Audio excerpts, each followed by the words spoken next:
Hey, welcome. So in this video, I'll be covering Spring Initializer. As an add-on, I'll be also talking about the Spring Boot, Spring Framework, and Java versions which you should be using and which are compatible with each other. Also, we'll talk about the standard release life cycles used by the industry. Now, before we go into the details about the versions of the tools and Spring Initializer itself, let's have a look at the release cycle strategy adopted by the industry. Now, software release cycle is the sum of the stages through which a development of a software passes.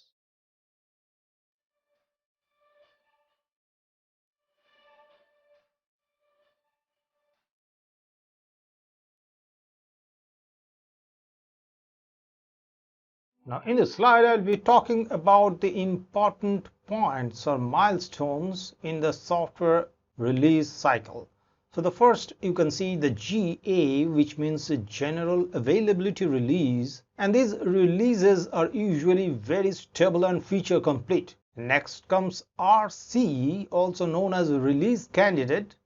These releases are probably feature complete and should be pretty stable. Problems should be relatively rare and minor, but worth reporting to and trying to get them fixed for next release. Next is aim or the milestone build. Now these releases are probably not feature complete, but they should be somewhat stable, but may still have problems. And then there are the service release, which are also called maintenance releases, that usually comes after the major release. So let's say the major release is 4.4 and then the maintenance releases are released such as 4.4.1, 4.4.2 and so on.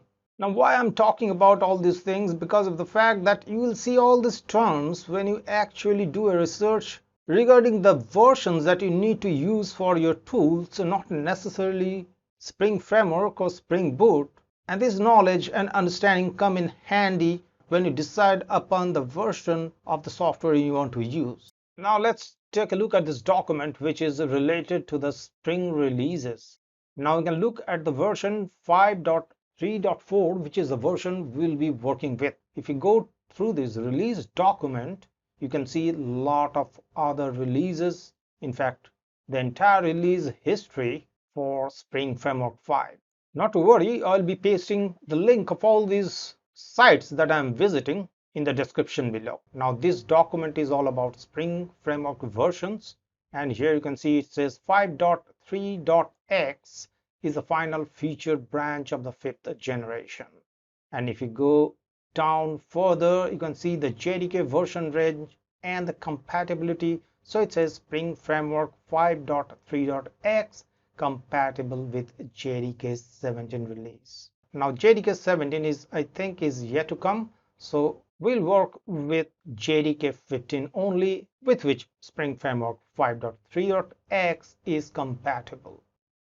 If you have not worked with Spring Framework 5.x yet, then you can take a look at this document which illustrates the new features in Spring Framework 5.x. And of course, this document, which is Spring Framework 5 FAQ or frequently asked questions, would also be helpful.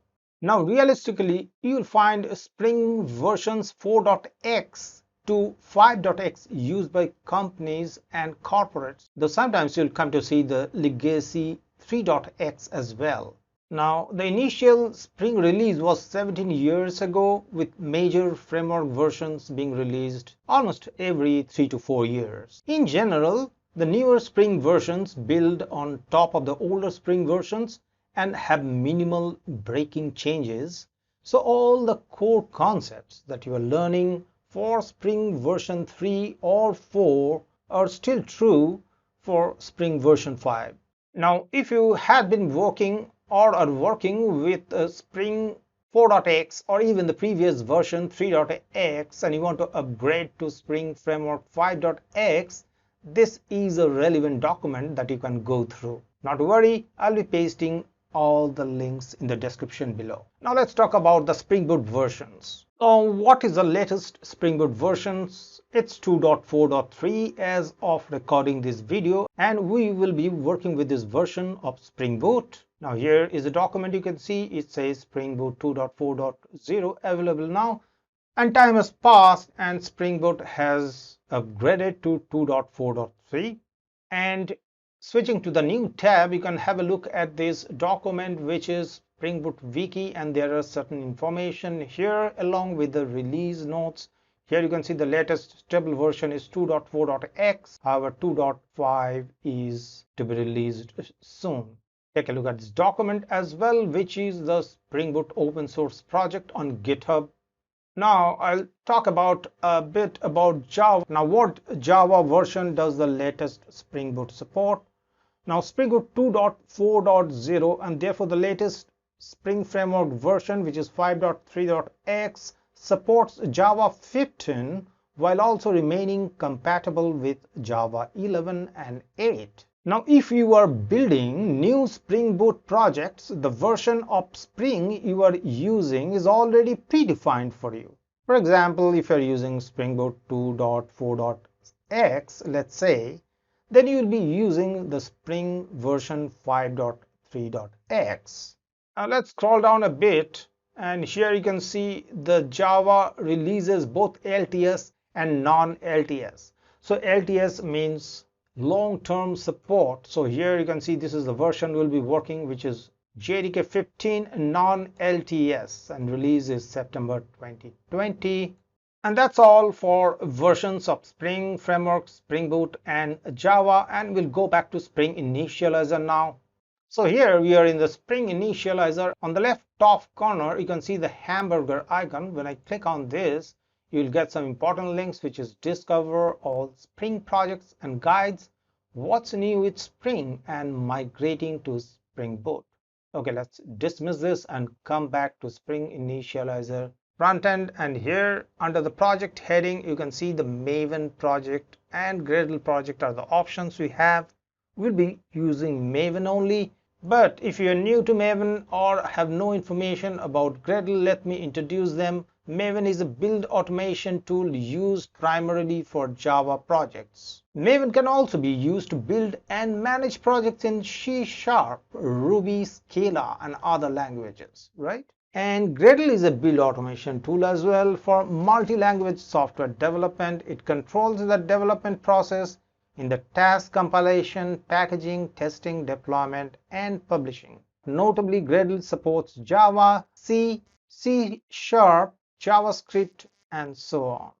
And on the language heading you can see Java, Kotlin and Groovy. Of course we'll be going for Java only, but if you're new to the terms Kotlin and Groovy, let me tell you, Kotlin is a cross-platform statically typed general purpose programming language, and it's designed by JetBrains, also the creator of IDE IntelliJ. And Groovy is a Java syntax compatible object-oriented programming language for the Java platform.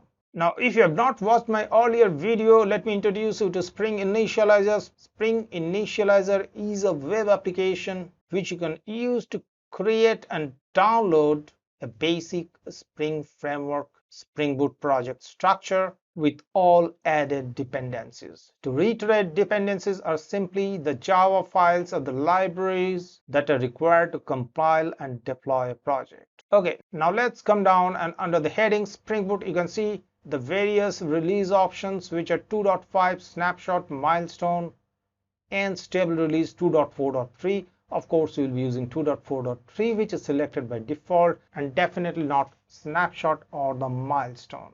And there is a nice feature at the right hand top. You can see this interface both in the light mode as well as dark mode. So if you switch to the dark mode, you can see the moon symbol at the right top corner over here. However, I'll come back to the light theme. So in the project metadata, you can name the group, artifact, project name, description, package name, and the packaging, which is jar or var. So group usually follows the reverse domain naming convention. So here it is com.GoKoders. Since I have run the Spring Initializer before, it's already pre-filled for me. So it will be com.GoKoders, and artifact will keep it as our first project. Name will be same, our first project, and description will leave it as it is, demo project for Spring Boot. And the package name will be com.GoKoders, our first project. So here you can see in the package name, it is basically a combination of the group name and the artifact name. Let's say if I type something here like 4.3 and all those things, you can see the package name also changes accordingly.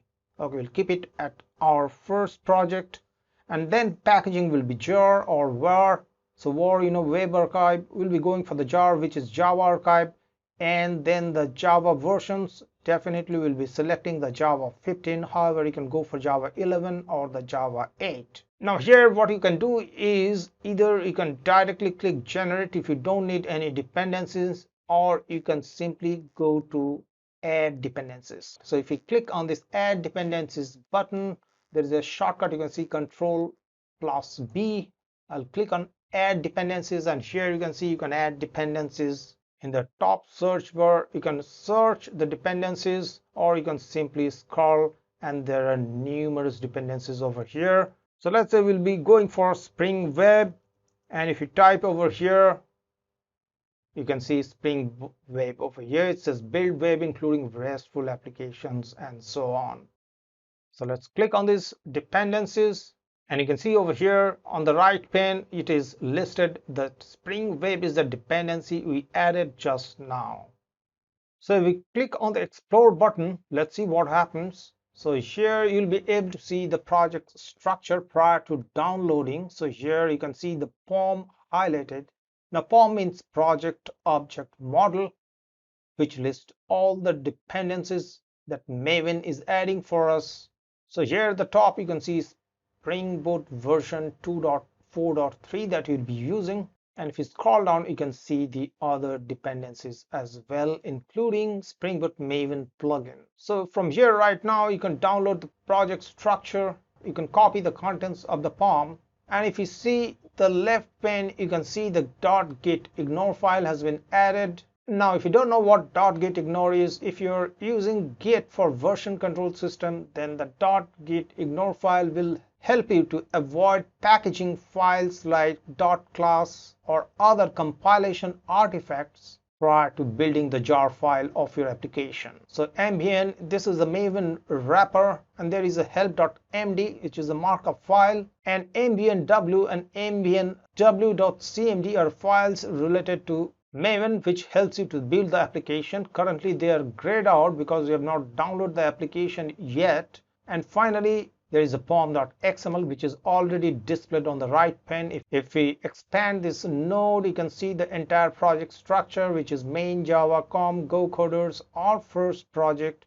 then our first project application.java. This is a skeleton Java file that Spring Boot is creating for us, and then you have the resources folder where usually the static components remain, including application.properties, and the static folder where you can keep your JavaScript, CSS file and other things. And then if you go down further, this is a test package, and it also creates our first application test.java. Now when you're talking about test, it's more of a JUnit test. JUnit is a testing framework in Java which helps developer to unit test their applications. Now I'll close this and come down here, and you can see there is a share button by which you can share the project you are downloading from Spring Initializr.